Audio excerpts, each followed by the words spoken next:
I made the ship called the Wandering Star. And I made this for the game that I run. I wanted a model of the ship because I wanted to kind of use the ship as a character. And when I made it, I didn't really think about how the sails were going to work. I didn't get to that until recently. And now I wanted to show you the sails that I made. Now these are not your typical sailing ship sails. These are sails that are made through the Ethereum.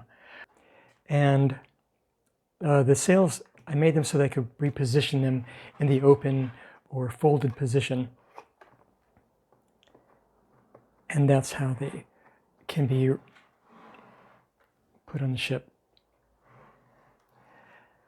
It was important to me to be able to move these sails, so I made little, what would you call those things? I don't know. These little pockets for the sails to go into. And so it can be kind of folded back. I figured at some point in its history, this ship really needs to go quickly. So it just, folds the sails back and takes off. And then I added a little part to hold down basically this would be the entryway for the navigation dome. And that's also removable so I can put characters inside. But that nests in there, and the series of stories that this grew out of has to do with the Blighthouse, which I made as part of a story for a setting called Stormkill on the world of Thea. So if you haven't heard those stories yet, please do check them out. The Blighthouse was created by a magic user named Samaxius the Great, who also designed and built the Wandering Star. And he built this ship to travel through the Ethereum, but to launch the ship into the ether, he needed a way of opening the portal, and that's why he built the Blighthouse. And the function of the Blighthouse is to actually open that portal, and once the portal is open, it casts a beam of magical light that opens the portal, and the ship comes through. Also part of the world, and part of the story later, is a goddess whose name is, Lumbrissa.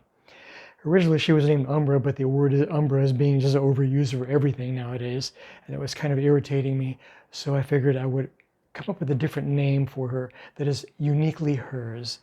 There is no Lumbrissa anywhere in the world except here.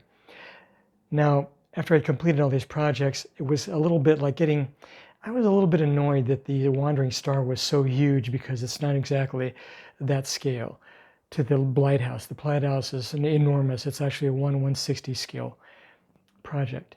So I made a very tiny little Wandering Star that would go with that project. And this is the Wandering Star at 1/160 scale. Now, 1/160 scale, the Blighthouse is quite tall, and Lumbrissa is actually pretty big also.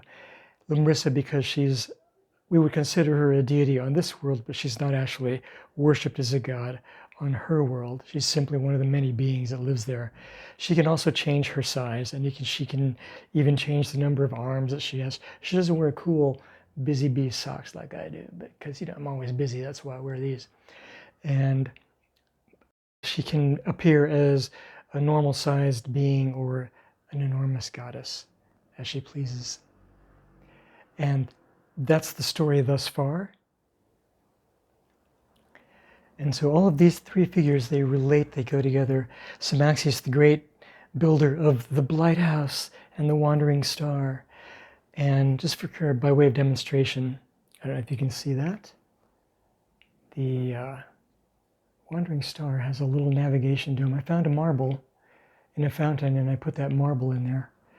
And it works quite nicely.